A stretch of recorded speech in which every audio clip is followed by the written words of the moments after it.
Like it or not, beloved, but you write your own script for the kind of relationship that you will have with God, with the words or through the words that you use and that you repeat and reinforce and affirm every day. We must understand as the people of God that our words have power, and there are things and there are elements of our speech that needs to be cleansed because they are instituting in our life a negative experience, because through our words we are affirming and embracing defeat rather than victory. In Psalms chapter 34 and verse 13 it says, "Keep thy tongue from evil and thy lips from speaking guile." What is the guile that is in your mouth, beloved? And this word guile is quite important. Guile can mean untruth, it can mean lies, it can mean things that are deceitful, false, pretentious, things that are negative and self-defeating. What are the negative, self-defeating things that you repeat unconsciously in your speech on a daily basis, beloved, that are subconsciously, unconsciously affecting your faith in God and limiting your relationship with Christ? What are the words that are replaying over and over again in your head about yourself? Are you saying to yourself, are you telling yourself that you cannot do this,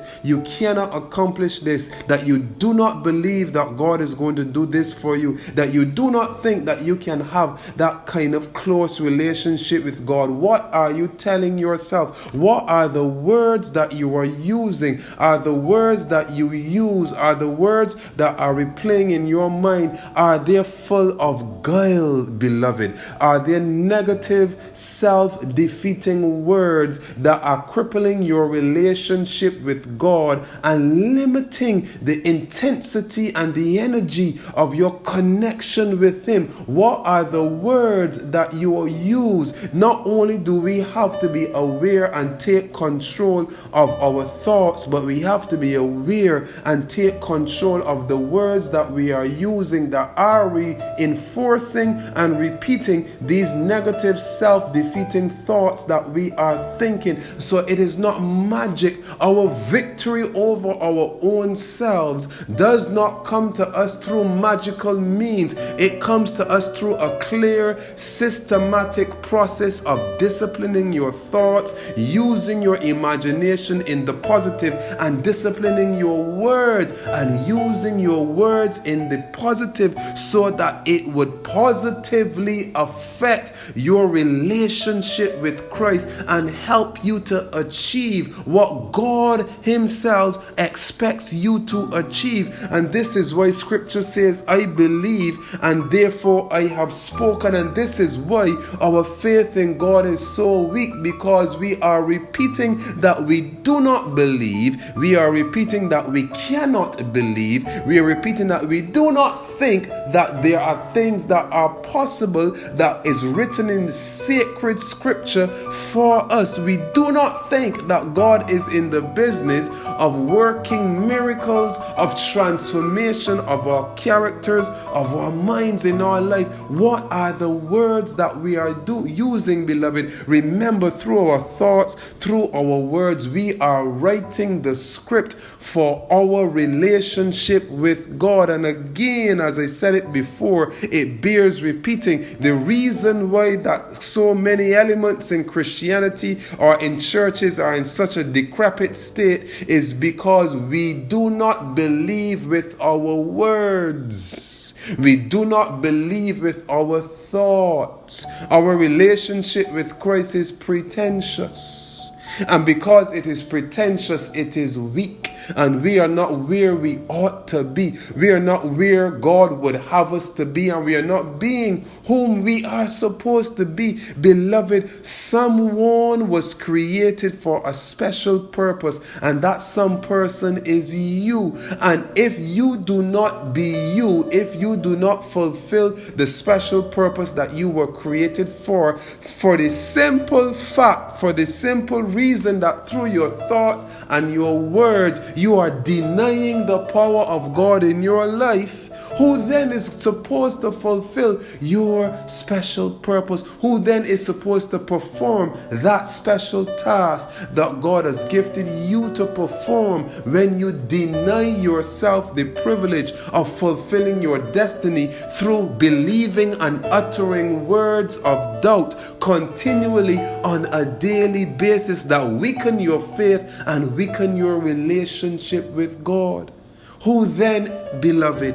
So your relationship with God is going to be strengthened based upon the caliber of thoughts that you think and the quality of words that you use. Because if you habitually utilize harmful, self-defeating thoughts, where will your relationship with Christ stand?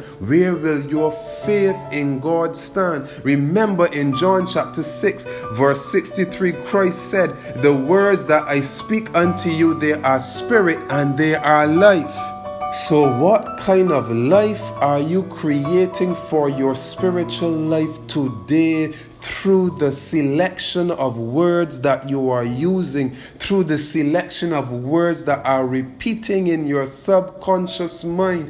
God has given you a brain, beloved. God has given us minds to use, and a mind is a terrible thing to waste, and the power of words is a terrible thing not to recognize and not to utilize in your favor in this struggle of life as we seek to overcome the world, the flesh, and the devil. So today, beloved, make sure that you do not have guile in your mouth. And when you read in the book of Revelation chapter 14 verse 1, it says, "And I looked, and lo, a lamb stood on the Mount Zion, and with him 144,000 having his father's name written in their foreheads." And verse 5 says, "And in their mouth was found no guile, for they are without fault before the throne of God." And what does the word guile mean? Deceitfulness,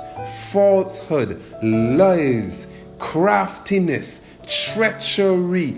This is what we need to extricate from our conversation, from our thought process, and from repeating over and over in our minds, that we would be able to obtain the victory over our very selves. Remove the guile from your lips, beloved, because guile has power, and you do not want the power of guile to be exercised over your connection and your experience with God.